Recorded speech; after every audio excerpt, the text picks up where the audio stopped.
दोस्तों, आज हम इस कहानी में आपको बताने वाले हैं छाया और माया, दो शस्त्रों के बारे में जो भगवान श्री कृष्ण के पास थे।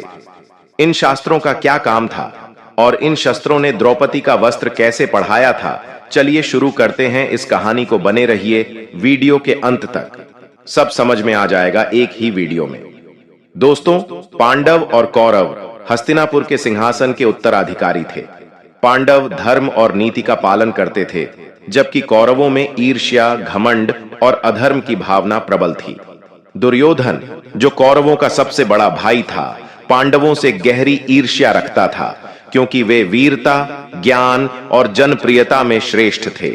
दुर्योधन के मामा शकुनि ने पांडवों को हराने के लिए एक कुटिल योजना बनाई। दुर्योधन ने राजा धृतराष्ट्र से पांडवों को जुआ खेलने के लिए बुलाने की अनुमति मांगी।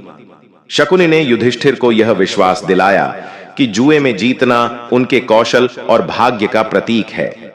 जुए में युधिष्ठिर ने एक एक करके अपनी पूरी संपत्ति, राज्य, भाइयों और स्वयं को दांव पर लगा दिया और हार गए। अंत में उन्होंने द्रौपदी को दांव पर लगा दिया और फिर द्रौपदी को भी हार गए। युधिष्ठिर की हार के बाद सभा में घोषणा की गई कि द्रौपदी अब कौरवों की दासी बन गई है।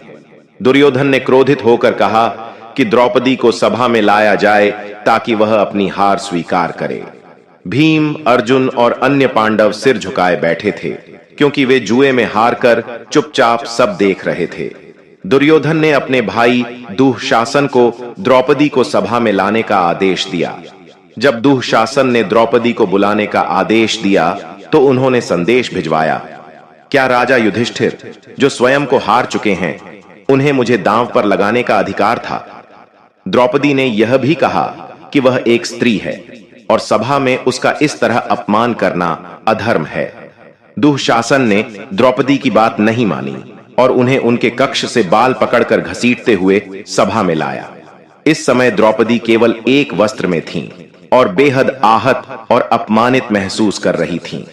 जब द्रौपदी सभा में पहुंची तो उन्होंने वहां उपस्थित सभी विद्वानों और बुजुर्गों से एक महत्वपूर्ण सवाल पूछा, क्या धर्मराज युधिष्ठिर को, जो स्वयं को जुए में हार चुके थे, मुझे दांव पर लगाने का अधिकार था?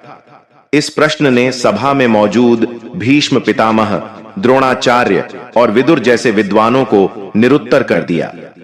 भीष्म ने कहा, यह धर्म और अधर्म के बीच का गूढ़ प्रश्न है, जिसका उत्तर मेरे लिए भी कठिन है। लेकिन दुर्योधन और दुःशासन ने इस प्रश्न को अनदेखा कर दिया। दुर्योधन ने द्रौपदी का मजाक उड़ाते हुए कहा, आओ मेरी जांघ पर बैठ जाओ। इस पर भीम क्रोधित हो गए और प्रतिज्ञा ली, मैं दुर्योधन की जांघ तोड़ दूंगा। दुर्योधन ने दुःशासन को आदेश दिया, द्रौपदी के वस्त्र खींचकर उसका अपमान करो। दुःशासन ने द्रौपदी के चीर वस्त्र खींचने का प्रयास किया। द्रौपदी ने अपनी लाज बचाने के लिए अपने दोनों हाथ ऊपर उठाए और भगवान श्री कृष्ण को पुकारा, हे गोविंद, हे माधव, मेरी रक्षा कीजिए, आप ही मेरे एकमात्र सहारा हैं। द्रौपदी की पुकार सुनकर भगवान श्री कृष्ण ने अपनी योग्य माया का प्रयोग किया। दोस्तों, यहाँ छाया और माया श्री कृष्ण के दो शास्त्र थे, तो चलिए इस छाया और माया शस्त्र के बारे में जानते हैं। पहला है छाया। यह संकेत करती है कि दिव्य या अदृश्य शक्तियां किसी चीज का प्रत्यक्ष रूप में अवतरण कर सकती हैं। दूसरा है माया। यह भगवान या देवी देवताओं की अदृश्य शक्ति जो असंभव को संभव बना सकती है। जैसे ही दुःशासन उनका एक वस्त्र खींचता, दूसरा वस्त्र प्रकट हो जाता। तो दोस्तों, समझ में आ गया, यही थी छाया और माया शक्ति। चलिए आगे की कहानी समझते हैं। यह प्रक्रिया लगातार चलती रही। छाया और माया की शक्ति से साड़ी बढ़ती ही गई।